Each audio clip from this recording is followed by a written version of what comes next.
Guess what? Sunday Sanctuary is produced by a non-profit, which makes perfect sense, right? And it's also quite fun because you never know where the money's going to come from. So this is your invitation to join that fun by supporting this kaupapa and helping to share something you love with even more people looking for soul-nourishing spiritual conversations. It's simple. You can choose between a one-off donation or become a regular supporter and help Sam and I keep making Sunday Sanctuary.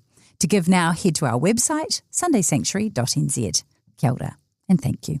It is a delight to be able to sit down and have a kōrero with you about things poetry, things peace, things chaos, and more. I'd love to dig into a little bit of your own story, but can we talk about the situation we find ourselves in right now? Can we just sort of jump into the here and now? Okay. Nice to be with you, though. Yeah. Thank you. You are from Ireland, a place that knows about conflict. You have led a peace community. The oldest one was started in 1965, Korimila. Indeed. And you find yourself or you have chosen to live currently in New York City in what is an age of probably quite considerable chaos, depending on where you find yourself in America. Minnesota is in the news here in New Zealand. Yeah. And so you are an immigrant in America. How is America for you right now? Well, it is, I never thought that I'd ever move here. I've traveled here a lot for poetry readings or other experiences. I never thought I'd move here, but I have, people have been generous to me in terms of opportunities, so I have ended up moving here, and I'm going to be here permanently now for a good while, getting back to Ireland whenever I can, though. There's something different about experiencing conflict in a small place like Ireland and then the north of Ireland, and experiencing conflict in a large place like a place with, 330 million people in the States. And so that's one of the big differences. It's so big that I think you can always find a way to think, well, this is normal, that is normal, this is normal, that is normal. And of course, what's normal for some is abnormal for others. I think it's very important in any place of conflict to always recognize, especially in the circumstances in the States regarding immigrants, regarding people of colour who are being targeted, to recognize that it's not like it was all lovely up until a month ago or a year ago, and then suddenly it's gotten terrible. That this is the latest manifestation of a profound hostility toward Indigenous people, Latinx people, and people of colour. And that, I think, is a necessary caution against spending too much time thinking about the most recent tensions and recognizing these in a great sweep of history instead. So that's one of the things I think of. You know, I read a book years ago that was talking about the troubles in the north of Ireland, and the opening line was, everything was fine until the Catholics started rioting in the 1960s. And I shut the book. I thought, for God's sake, if this writer doesn't know history and can't recognize, look, there's 800 years going on here, and you don't have to try to do a comprehensive analysis of 800 years, but you do have to communicate that you know a little bit about it. So everything that's happening today is always going to be related to something that's been happening for a long time and happening over centuries. And that, I think, is one of the things that's facing the States, and many people in the States are recognizing that, of course. Which makes it both more understandable and also worse, because the trouble, in fact, is deep and long and wide and complex. So thinking about this idea of peace beside chaos, I recognise that when you were in New Zealand, you talked to Kim Hill in 2020, and we were in the throes of shutting our borders, and I think you did 2 lectures and jumped on a plane and got out. Yeah. And there was this sense, even in Kim's questioning of you, well, you know, we're going to hell in a handbasket. And it feels to me like that cycle happens approximately every half an hour, aka 2 years. And so this hell in a handbasket concept, is it that human beings, like a woman who's given birth, forgets how how intense and potentially difficult and tumultuous it was, and does it again?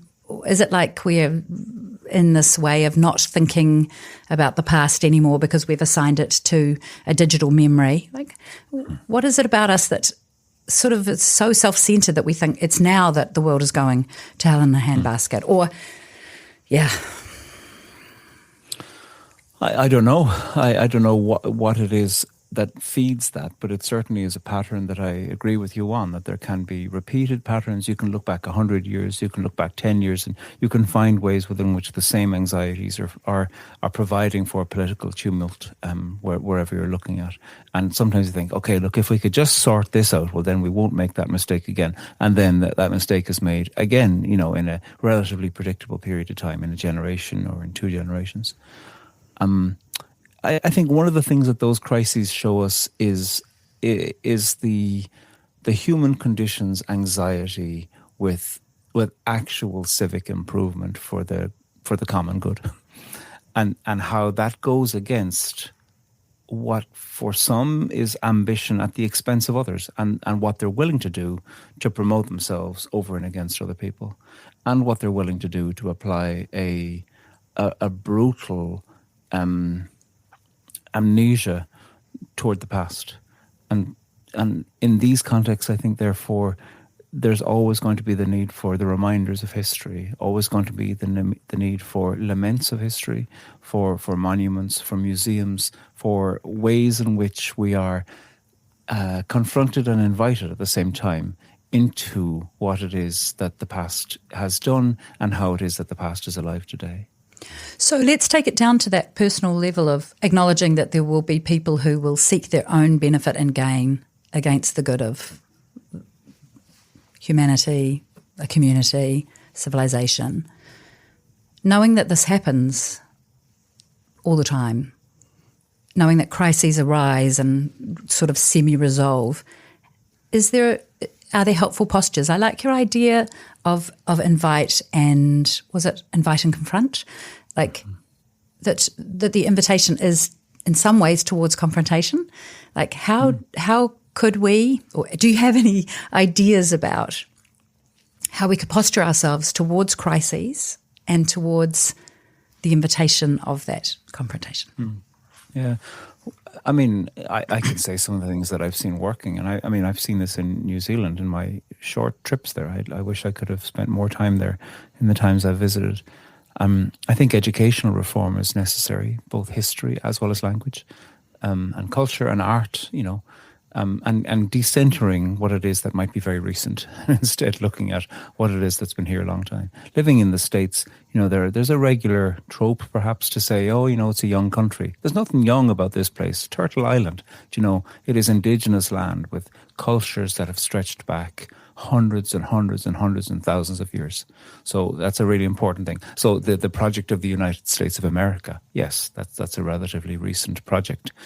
But to find a way to do something with your language, to do something with your history, to do something of the way you tell it, that therefore expands your imagination to look at, well, what is it that is truly from here?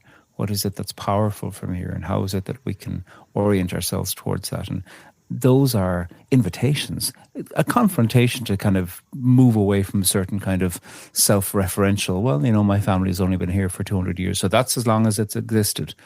Instead of which to go, oh, this is old land, and what does it mean to be an invitee here or a citizen here, and knowing that I'll probably be buried here. With these kinds of questions, there might be a reorientation to the question of place, and a reorientation to the question of what it means to be in place and to be from and with and currently standing on and eventually lying in land.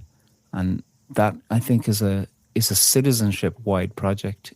And history, education, entertainment, culture, art, all of these things can do it. There has been shift here. I don't know how abreast you are of the fact that New Zealand has introduced New Zealand's history to the curriculum, and there's been a significant pushback, and there's been regression as well as progression. Yeah. And it seems that the trope is true that for the majority who have perhaps the most power who have the most say and sway, that they, in effect, we, Pākehā, European New Zealanders, can behave in a way where we feel threatened. So there's talk about if we teach New Zealand history to children who are, New Zealand Europeans, Pākehā, that they will feel bad about what has happened to the Indigenous Māori people. And so we can't have that happening. I've simplified it, obviously. Yeah. But there's just sort of these balancing intersections for me. Yeah. Like I'm so surprised, and I also understand that it's true that when confronted with the truth of what has taken place and the loss and the mamae, the pain of colonial supremacy within New Zealand, of the fact that we did colonise and we didn't really honour the treaty in the way that it ought to have been honoured. It didn't become a true partnership. Mm-hmm. Then we end up being the kind of the slightly pseudo-wounded party. This happens again and again, doesn't it? Yeah, it does. Is there a way that you can explain it, or is there an example you can think of that would elucidate it for people? I mean, what I think can interfere in that in a positive way is courage. And courage is a word that comes from the word for heart. And in lots of languages, the word for courage is something to do with a breastplate or something to do with the heart. And I think one of the things that is an invitation in this is to think, just because I can look to my own life and the life of my ancestors and recognize that they, probably in terrible circumstances as well as with opportunism, were involved in shameful activities, that doesn't mean that my identity is erased. That doesn't mean that my self or my pride in who I am is completely annihilated. It just is an invitation to accountability. And that is actually a form of freedom rather than a form of self-denial or a form of erosion. There has often been a kind of a kickback in the very circumstances that you're describing, Petra, where if somebody is beginning to be invited to a question of accountability, they might think, well, okay, are you saying that every single one of all of my grandparents and ancestors were just terrible people and there's nothing good to say about them? They were lovely to me when I visited. That's an easy way to dismiss. What we're saying is, of course, you know this, that people were in difficult circumstances. Their life was painful. And in the midst of that, they either were or allowed themselves to be deceived about the humanity of other people. And this is something that occurs in many different places.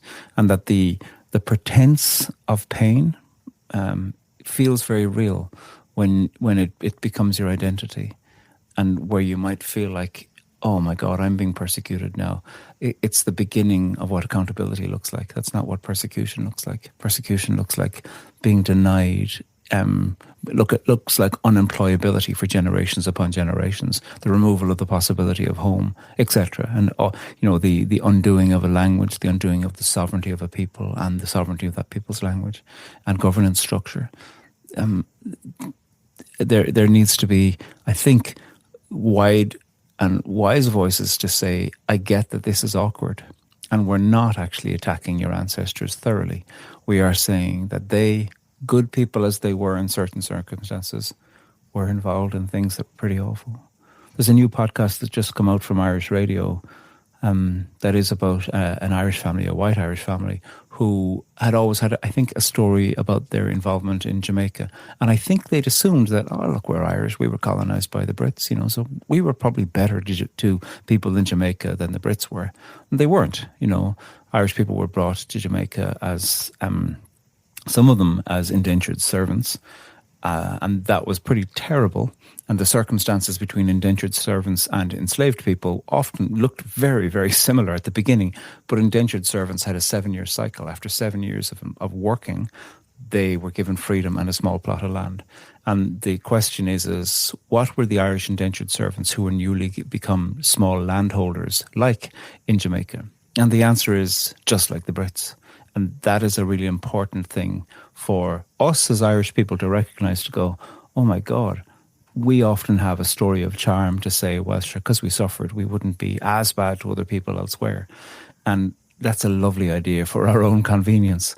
instead of which what we need to do is to figure out, how would I go and find out what the actual truth is, and will it be difficult for me to accept it and swallow it? And that, to my mind, is freedom, because it speaks to us that hurt communities can hurt other communities, and that doesn't deny that they were terribly treated. You look at Gaza, what's happening. Often the response to the idea that genocide is happening in Gaza is, well, how could a people who've suffered genocide be doing genocide now? To go, well, look at history, look at the world. Unfortunately, it is true that it's possible. And we see it unfolding today, and have seen it unfolding over generations. It reminds me of this. Yeah, sorry, keep going. Well, just to reiterate again, it doesn't undo the terror of the past that your community have survived. And it does show how close to a community the manipulations of power and the machinations of evil can occur through loads and loads of our worldwide communities. Exploited, manipulated, or enraged and enlarged and inflamed by fear of survival. Yes. So I want to pick up on freedom, and I want to pick up on courage. But what you just said reminded me of a story where in a school there was an ethnic cohort that were negatively treated. They were treated, badly and picked out by the ethnic majority in that school. And then some refugees arrived, and you'd think that the persecuted cohort might take the refugees under their wing and say, yes, us too. But they persecuted the people below them. And it was this profound, just a revelation of our humanity, of our desire to survive, I guess, and of our, I don't know whether we're shown the way. This is how power plays out, But it's not that a person in pain or who has suffered will then go on to necessarily just uphold and prevent suffering in another cohort. Sometimes they do, and that's amazing, but not always. The circuit breaker of courage and that concept of freedom, I guess I've written a note here saying that peace is in fact quite uncomfortable. Yeah. Peace sounds lovely, but it's harder and more uncomfortable than it sounds. Do you have some examples of seeking peace within or beside chaos, or of a peace that has been gritty and challenging? Yeah, lots of the latter. I really like your phrase, Petra, circuit breaker of courage, and there is something about that. And it can be uncomfortable to have something be rejigged when you think, look, what will that be like? It'll be new. It'll be different. I'm not sure, and I'll be able to see all the faults with it when it's reset, when it's rebooted, when the circuit is redone. And that's true. The new is always small, and the great idea, the piece of art, the initiative in a community will probably be naive at the beginning, and it has to be, because the word naive means just born, and so therefore everything's small when it's born. But that doesn't mean that it should be criticised because it hasn't grown up yet. And so what we have often is systems that are evidential. We have evidence that they are failing, but even with that, it can still be difficult to muster the goodwill with each other and the civic risk taking together to go, let's give this a go for something that might be better. In terms of peace being murky, so much of my work has been with small groups of people, many of whom have been profoundly wounded by bereavement. And by murder and by sectarianism and by recruitment to armed organizations.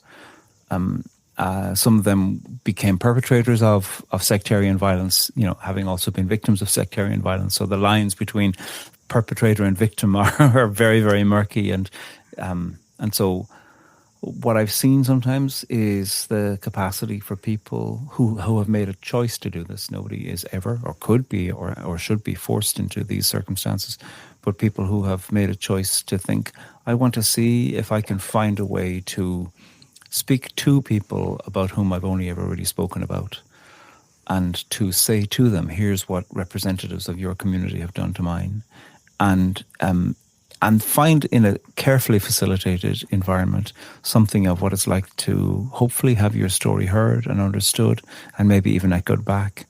Some moment of empathy, some moment of peace, some moment that can imply, look at what's possible for us. Because so often what what isolation does is that it tells you your circle of collaboration and community needs to get increasingly small and small and small, and that can provide for a very painful life.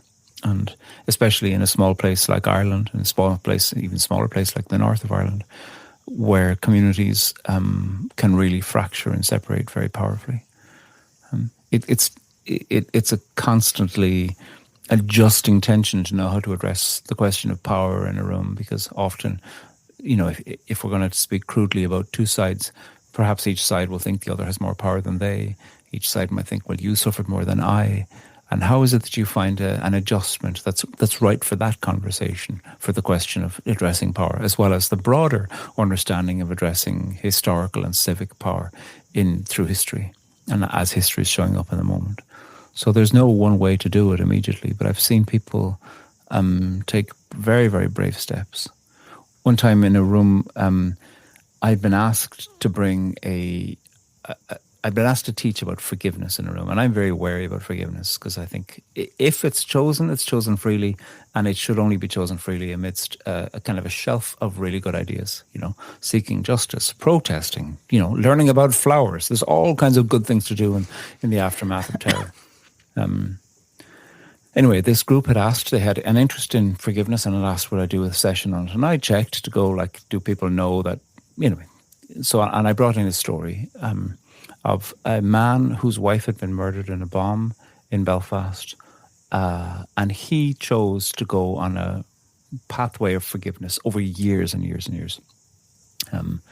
So I checked with the facilitator, is this an apt story? The facilitator said, yes, indeed it is. And I came in to look at it. I had it on one sheet of paper. I mean, everybody knows everybody, so I knew that people would be familiar with the story. As soon as I handed it out, somebody said, who the hell do you think you are? And I thought, oh my God, what's going on? I looked over to the facilitator, and this person in the room said, I was the first on the scene with that bomb. I pulled friends of mine out from the rubble. And I thought, that's why I showed the damn thing to the facilitator to say, is this appropriate? And the question as to who's to blame, the facilitator said it's fine. That's utterly irrelevant now, because there's somebody in the room who's telling you a terrible story. And, people were upset. And I said, okay, I've just learned something, and we have options.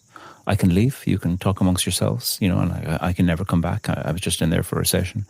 Said, you can ask somebody from the room to talk about it, and have me in here but not saying anything, or I can lead us in something, or there might be other ideas too. What would you like?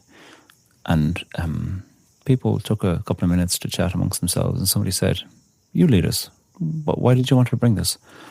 And so we talked about it. And some questions were, had I checked in advance? I was able to say yes, and I thought, well, it's up to themselves then to check with their group leader as to why the group leader hadn't flagged. But that group of people, often who would have been disparaged in public media as people coming from environments where they'd be blamed for their relative impoverishment that they would be living through, complicated working class areas that have been systematically underfunded in government, they demonstrated the kind of civic leadership that was very powerful. People speaking about hurt and pain, and even in the midst of that to be able to say, but I know that there's probably something I don't know, and I don't even know what I don't know, so what do other people hear when you hear me say this? To navigate the kind of sophisticated communication that working class communities have always been able to do, even though working class communities are often blamed for many of the societal difficulties. And that, I think, made a big change in the group because of the group's capacity for self-leadership. But 18 months later, a new facilitator had taken over this group of people and said, they still talk about that event. They wrote to me and said they still talk about it because they said things to each other in that moment that they hadn't said before. Now, I still wish to God that that original facilitator had done the work and said, oh God, no, this is not the story to bring. Because this group happened to have the wherewithal and the fortitude and the courage and the care for each other to be able to turn towards each other in that moment. But in another circumstance, that could have been desperately re-traumatizing for many people, of course. These people, they knew each other very well, and so they were able to look after each other and care for each other in the big group as well as in smaller subgroups that would kind of happen naturally. That's a demonstration to me about that group's imagination in the moment of courage. Because one of the things that we often speak about the past as if it's static and the future as if, it exists already. Neither of those things are true. What we have right now is the moment of now, and courage is profoundly done in the moment of now. We often will go, who will the voice of courage be?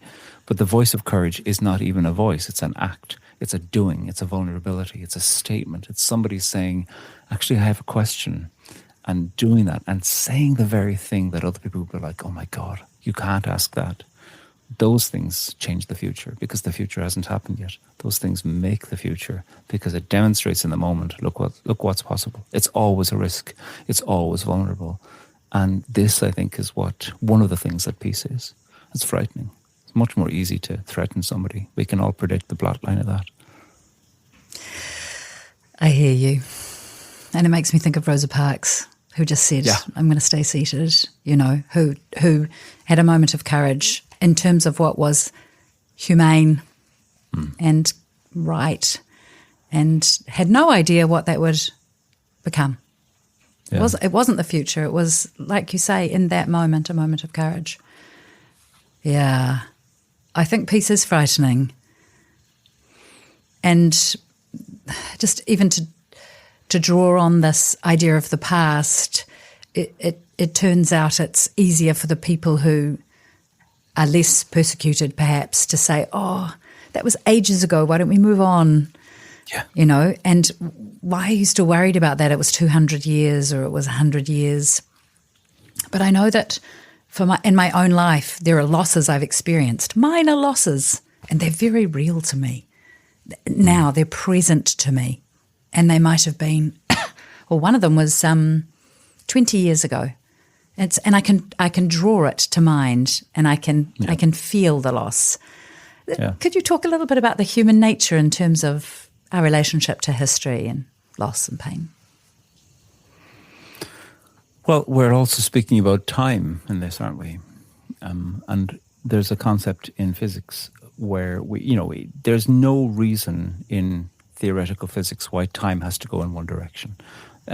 Technically, time can go in all kinds of directions, in circles, forwards, backwards, whatever. But what we experience as time on Earth is weighted, it's curved, it's given because of gravity. And so we experience time going forward in a very particular way.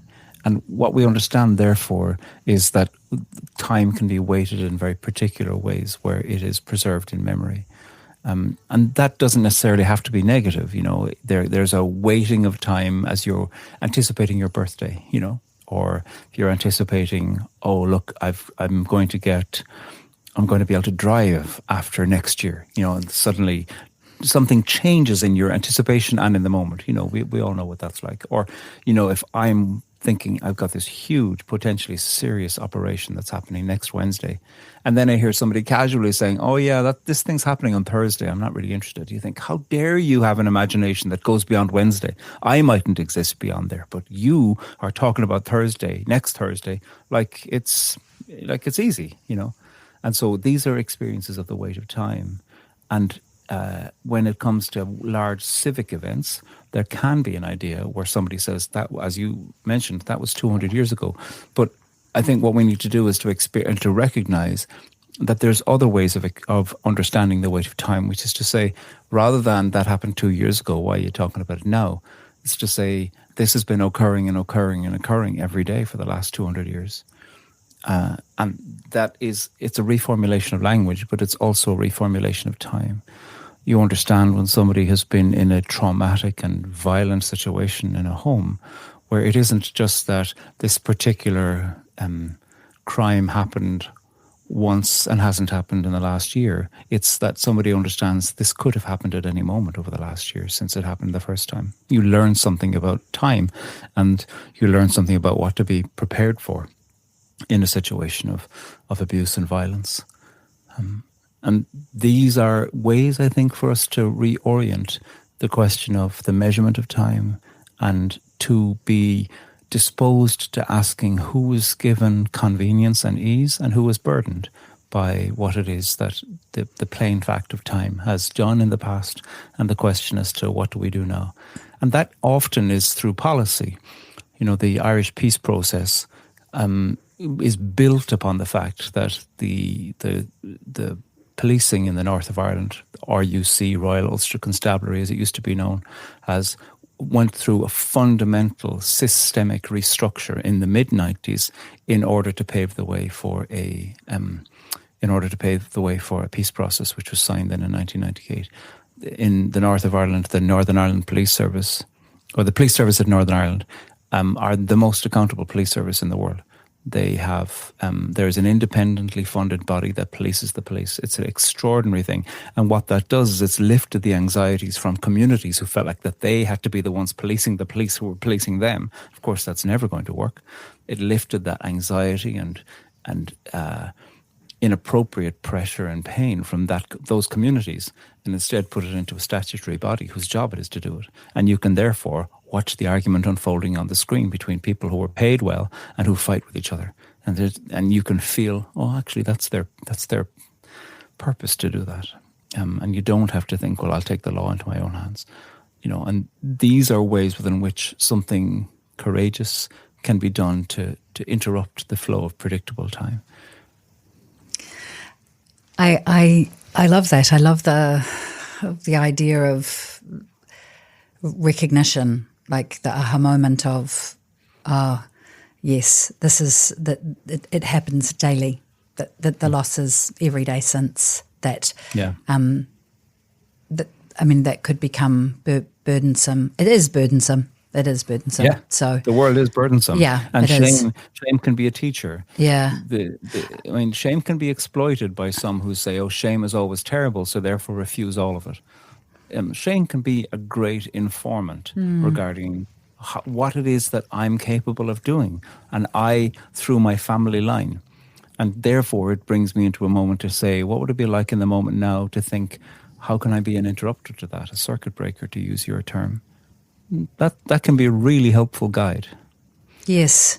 And maybe let's talk of this concept of shalom, which is the idea of reconciliation, restoration of relationship, which is multifaceted, like that shalom peace word in terms of its reconciliation or restoration of relationship with self, with creator, with community, with earth. Like it's an unfolding, it's a flowering concept. It's much deeper than somebody annoyed me, but I won't say anything, I'll keep the peace, Yeah. When I talked to my reconciliation lecturer, who David Toombs, I said to him in the reconciliation paper I was doing through Otago University, how are New Zealanders at peace? What do you think? How he's so laissez-faire, he's so relaxed, he's so apathetic, for a negative spin on that. And he said, very quick to offence. And I was like, oh. And I could see it. My feeling was that there's little natural threat. Like there's a kind of we don't live under siege, European New Zealanders. And so therefore anything could be perceived as a threat, because the real threats are far off. Even nuclear war we worried about. There were things that were huge, the cold, all sorts of stuff, viruses, but we're also still protected from them by our lack of proximity to them. So, yeah, I wondered if you had any thoughts on this, how to create shalom, because it feels like we're able to create dis-ease and dis-peace. Read the newspaper, I tend not to. And I feel guilty, ashamed that I should be more connected, I should be more up to date. And yet I understand why I don't engage holus bolus with a lot of bad news. It doesn't suit my frame. It doesn't suit my way of being in the world in terms of wanting to, bring positive relationship or anyway. Back to you after a long riff from me. Well, there's a couple of things that come to mind. One is a metaphor, or two metaphors. I play the guitar, and like to play the guitar, you're constantly tuning it, and to tune a guitar, you're holding six strings in particular tension with themselves, and the tension with themselves together creates chords or creates the possibility of melody. And that is one of the ways of thinking about peace. Peace is not something to go, well, look, sure, we got a peace agreement 20 years ago. Stop going on about it. What you're really doing is reorienting a society to say, these are the fracture lines that we have to hold in tension together. And we will be constantly addressing these. In a fantasy world of mind, I would think of peace agreements where a society would say, for the next 50 years, we are going to have a peace accord every 7 years, and we'll reflect every 7 years on what the previous 7 years will be like. And after 50 years, we'll say, how far have we come? And that would be a way of thinking about a peace accord rather than thinking, well, let's get people to sign it now, and then therefore, we've got peace and we'll work it out. And that'll be the end of it. I think that is a much more realistic way to think about peace. Another way to think about it, if you don't like the guitar or music or stringed instrument metaphor, is to think about a garden, and not a kind of a meticulous garden that looks like it was just cut with a knife, but a garden of ecosystem. When you look at profound, beautiful ecosystems that have over centuries evolved, where a small copse here and a particular thing here and an orchid that's growing out of another thing here, and the animals, the birds that find a capacity for shelter, for food, for reproduction, and preying upon each other, all within that environment, that there might be something in that we can understand as that kind of delicate balance that is the very definition of flourishing, that as we understand it, and we can recognize it ecologically. That these are some of the ways that we can, some of the things we can hold in our mind when it comes to thinking about peace in a family, in a community, in a society, in a church that's splitting apart, in all of these things, to think, well, what is the ecosystem that we wish to attend to? There's a lot of attention. This brings us back a little bit to what we were talking about earlier on. There's a lot of attention these days to destabilization, and it's a really helpful thing to look at. There's a former KGB writer, or a writer who was a former KGB agent, Yuri Bezmenov, and he has said some really interesting things about how they were trained to cause profound destabilization in a country. One is demoralization, that can take 20 years, and just demoralize people on every single level that you can. The second is destabilization, and that involves creating profound chaos in a society. The third is chaos. This can happen like in 6 weeks, he says. And then the fourth is normalization, to just create a situation where people are used to these three previous things. And when you can do that, it's like you've just detuned a guitar completely, and then you're like, what's the point? Who can anybody remember what this guitar was supposed to be? Who invented the guitar anyway? What's the purpose of a guitar? A guitar's stupid. A guitar was invented by the wrong people, and therefore the whole idea of the guitar, the whole idea of peace, suddenly becomes irrelevant. It's a metaphor. I'm kind of mixing metaphors now, but I hope you're getting where I'm going with this, which is that some of the things we want to tune, it isn't just about my personal experience of you. It is about saying, do we have a trustable service of justice in the country where we are? Or at least a service of justice that is holding itself to a good enough measure of accountability. And that will affect how I relate to somebody from another community, because I think, well, if it gets too bad, I actually can call somebody an authority.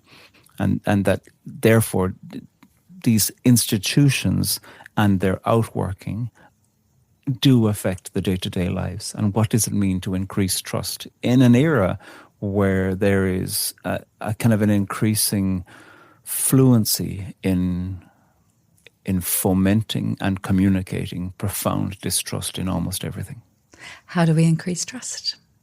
Yeah. It's a good question. Yeah. Does it start at home? Does it start with our organisations? Is it happening everywhere? I think it's an answer. I think that we must trust more. Yeah, and I think trust is earned. Of course, you can't be demanded, and so to my mind, it's a question of leadership. What does it mean for leaders to do the risky work of increasing trust? That will probably involve saying we haven't done it so well, and therefore you'll probably face internal criticism from your own who'll say, stop you criticizing us, stop you saying that we are worthless before. It is to say we haven't been trustable enough. We've been trustable, 40% of the time, and I'd really like us to get to 70% of the time. Let's create that. That's difficult for people to hear. But finding ways to say not everybody's been a devil involved in us, and to say you've probably been trying your hardest, and you've probably been trying to do the very thing that we're also trying to do. We need to find a way to collaborate together for the purpose of improvement. Yes. These things that kind of leadership can help, but often that kind of leadership gets the very person who has the courage to say it in public punished for having said it. Yeah, I'm very interested in stepping out of what is known as drama triangle, where there's a victim, a perpetrator and a hero. And in fact, all of us move around that triangle at will, depending on whom we are intersecting with. So how do I stop myself from ever being the hero, the perpetrator or the victim? And what if there wasn't a bad guy? Like, what if we can't output our outrage to this devil here, to this horror person, and look, it's easier. It's easier in a psychological frame. It's easier in terms of a media story, in terms of any story, to have this person upon whom our outrage can land. Can we talk about story in the role of peace and chaos?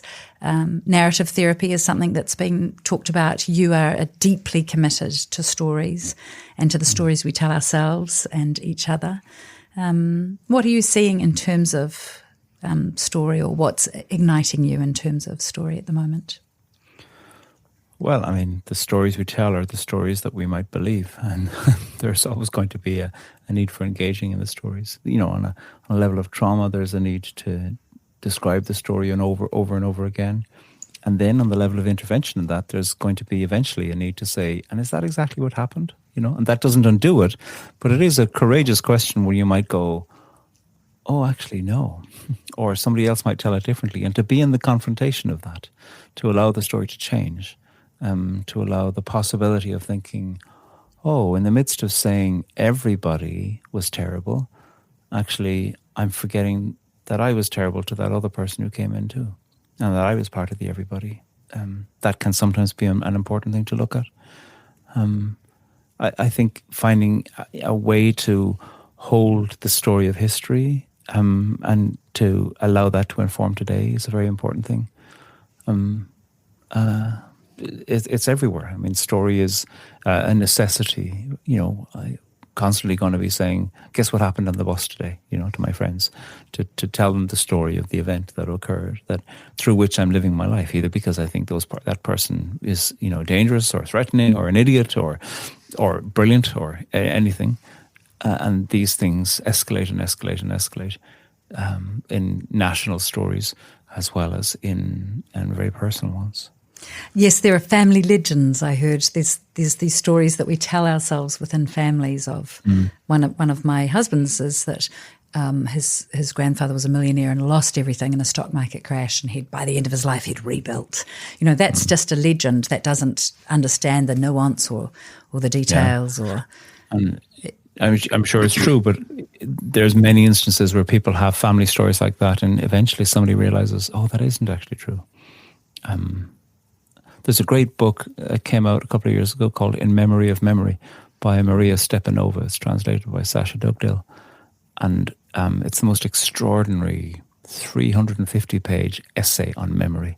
Wow. And Maria Stepanova explores what she calls 100 years in the life of a fairly ordinary Jewish Russian family who, as the decades went by, quietened their communication of their Judaism to each other in postcards they were sending to each other.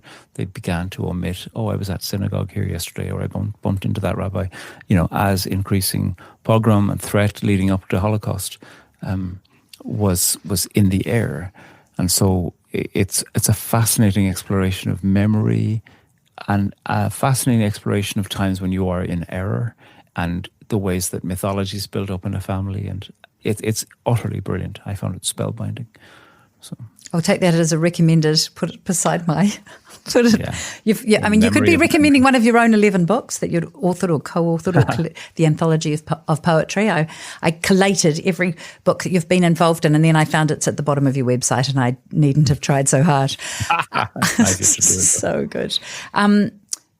So is there value in assessing the stories we tell ourselves? It's something that I'm engaged in.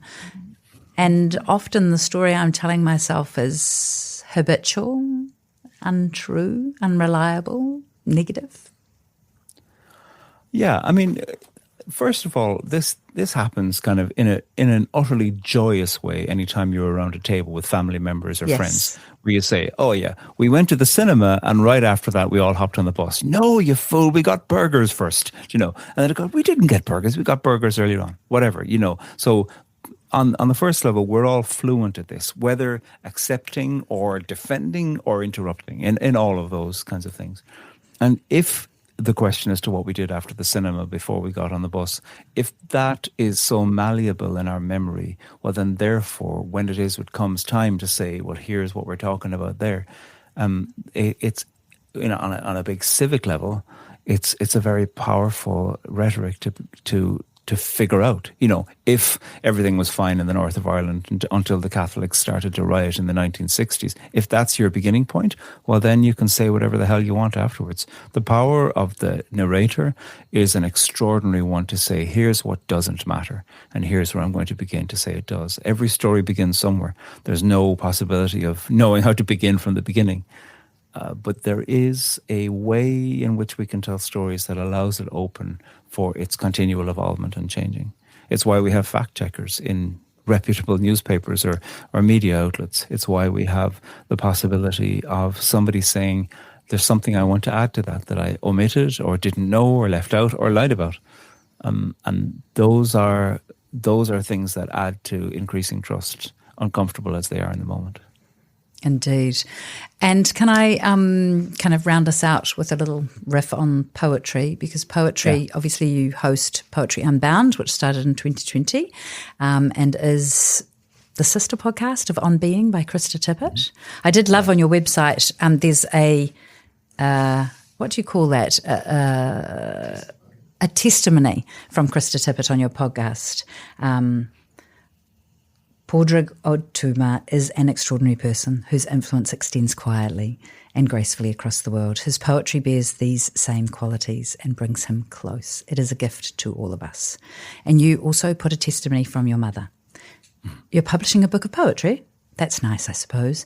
Did you hear the woman down the road died? It was a lovely funeral, packed out. And I think that says something to you, your ability to acknowledge that there is work that you have done that is acknowledged, and to acknowledge your other self, which is, son of a woman who knows there are more important things happening in the world. Yeah, totally. There's another testimony from my mother on the same page on the website where at one point the fellow who's now, I don't even like these terms, but King Charles of Britain, he was giving a speech in Cork in my home county. He was giving, the chambers in Cork City, and he quoted a poem of mine at length. And so I wasn't there. People who were there were texting me to go, bloody hell, your man's quoting you, and he's still quoting you. So anyway, I phoned my parents, and my dad was like, your grandfather's turning in his grave, Pádraig.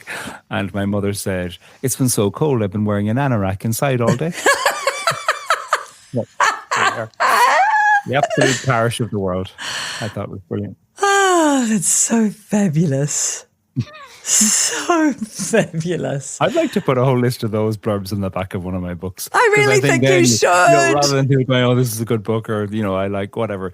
If there was a whole bunch of things from my friends and family, we go, check it out. It's so good. And they both exist, right? There's some value in both of those. Not too much and not too little. Yeah. Yeah. For the people who... I love poetry. Yeah. I know we're moving to asking about poetry. I'm lucky to be from a country where poetry is part of the national curriculum at every level. From the age of 5 to 17, you're learning poems in 2 languages, in Irish and in English. And that has been a great power and force and influence in my life. And so I have loved poetry my entire life.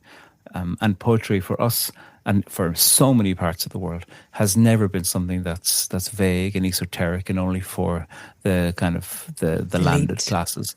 Yeah. Poetry is about struggle. Poetry is about culture. Poetry is about your farm. It's about the animal or animal that might keep you alive. It's about lament. It's about grief. It's about change. It's about a moment of joy. It's about the spring. And that is a beautiful recognition about where poetry is. And it has never occurred to me that poetry wasn't public and political and beautiful and concerned with the little and the large things of the world.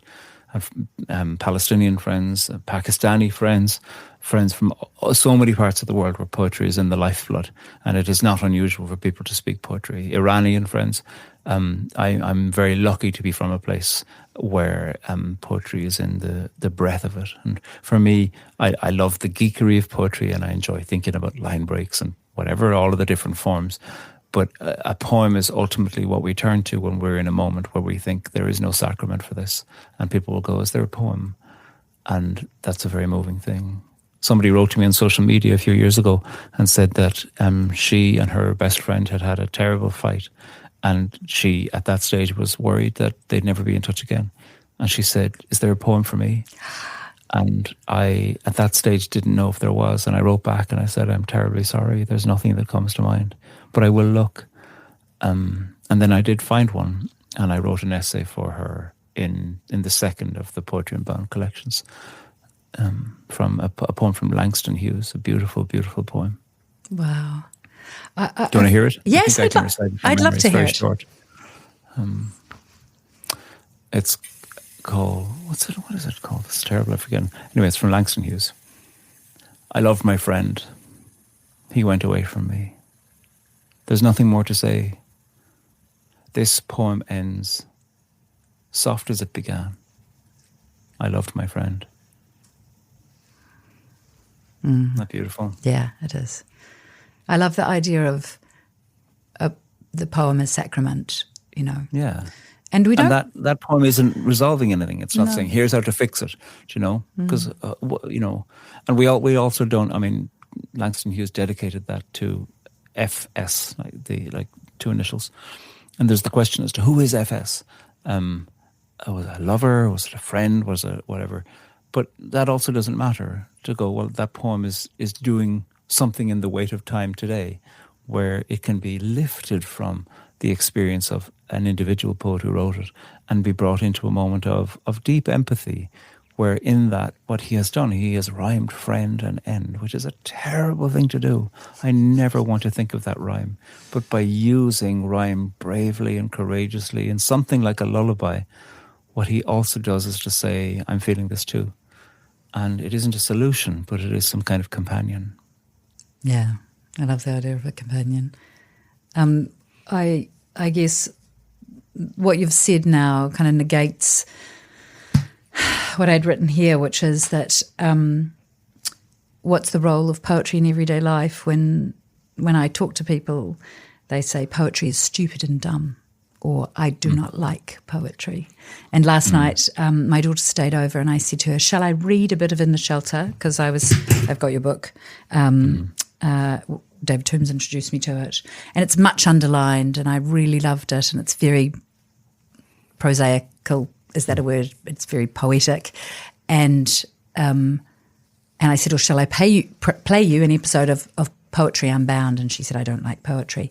And I wonder if it's that there is this tension with poetry where in an age of facts where it's easier to know things, even when the facts are in doubt, that to rest or stay in the mystery of a poem and it not make sense immediately is uncomfortable. Yeah. I mean, it depends. Some poems do have an immediate sense of their communication, but then with a little bit more, like even that one there from Langston Hughes, which is just called Poem, I just checked, that you can immediately connect with that. And then the more you go into it, the more layers you find in it. I think the thing is, like, nobody has to like poetry, you know. I'm sure your daughter might like other forms of art and find an emotional communication with those, you know, choreography or painting. No, she must like poetry. I demand it. Yeah, no, she paints. She paints, yeah. Sure. Yeah. So therefore, you know, there's no obligation on anyone that has to be there. But for most people, I think there will be some level at which some art form draws them out. And what I don't like about our contemporary era is that there can be a pressure to go, well, therefore you should start an Instagram and try to monetize it and try to go, no, just enjoy the love of it, you know. And if you want to pick up a brush and do it yourself, don't be distracted by the fantasy of fame. Just enjoy doing it for yourself. That's what art is. It makes you as you make it. You are your primary audience. To do something in which you have pride gives you something really powerful back. That's enough. Print it. That is good. That is so good. It's so, I think our souls are crying out for that ability to become as we create whatever form that takes, right?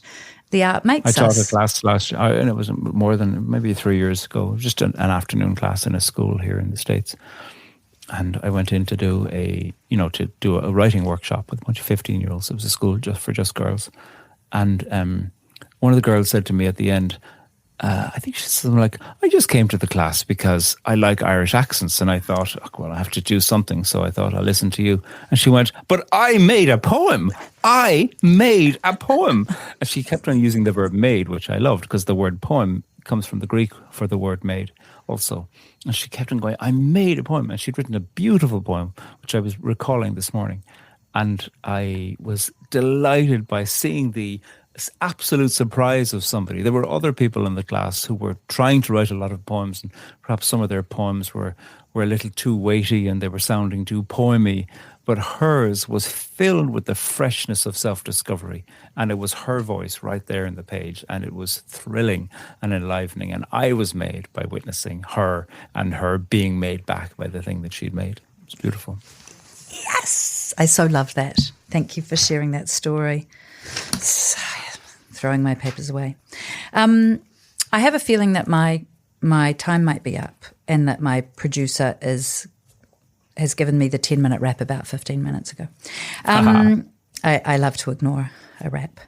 Would you be happy to share another poem with us? Would you be happy to finish with a poem? And I do recommend that people enjoy Poetry Unbound, which are approximately 15-minute episodes of joy and terror and lament. I've listened to a couple of episodes over and over just for the joy of crying again. So thank you for putting more poetry into the world, and for the collections of books, and for increasing the piece in an awkward fashion with an Irish accent. Poetry Unbound, the podcast, I take a poem of somebody else's and read it, reflect on it, and read it, all very short. And the length of time it takes to drink a hot cup of tea. That's the plan. Brilliant. Here's a poem of my own, and it's called The Long Table. I think we're all in conversation with the dead throughout our days. People we know who have died, who have left us something, and where at some point, hopefully after a grief, the part of me that was alive in conversation with them, I realize is still alive, and I'm still in conversation with them. So this is in honor of all of our beloved dead, and I hope that if anyone has this book, that they scribble all over this page with their own beloved dead. The Long Table. Today I get up early because Mag said it's the best time of the day. She wore yellow trousers and oxblood boots and died when she was 20. And Georgie told me to be thankful when I'm busy. Relish everything you're doing, she said to me that Saturday. Dead by Friday. So I make time in demands to remember. And when I read a book, I place my hand on it and honour Glenn, who worshipped words and friendship. He packed 3 times love into half a life. And when I swear from my gut, breathing out the words like smoke, just like Cahill said I should. I saw his mother at his grave a few years ago. She smiled and said, "You come here too." Not a question, just a statement. I say what I need to say because of Graham, faithful as foundations and as hidden. And though I never met him, I think about Ignatius every day down by my prayer tree. Jerry said a lot can be achieved with precision and a bit of patience. He sang songs to rivers. I listened for his voice. Eugene cut logs into his 90s and lit lovely, lively fires. I light candles when I can. Dan made handmade gifts, so I do too. Bridget wrote a letter every day. I managed 2 last year. Brendan tried to mediate all things, singing kitchen hymns every morning, no matter where he was. I hear his sweet humming as I pick up my guitar and strum. Ngā mihi nui ki a koe. Is that from Kitchen Hymns, your latest collection? Wonderful. Thank you so much. My pleasure. So joyful. Oh, I'm so glad we got from peace to poetry. It's a good move. It's a good move. Peace is hard work, worthwhile, hard work, worthwhile. Let's keep going, complex, never ending. But poetry really is a circuit breaker, maybe? I don't know. A break in the weather as the... something. Yeah. It's a something. It's a something good.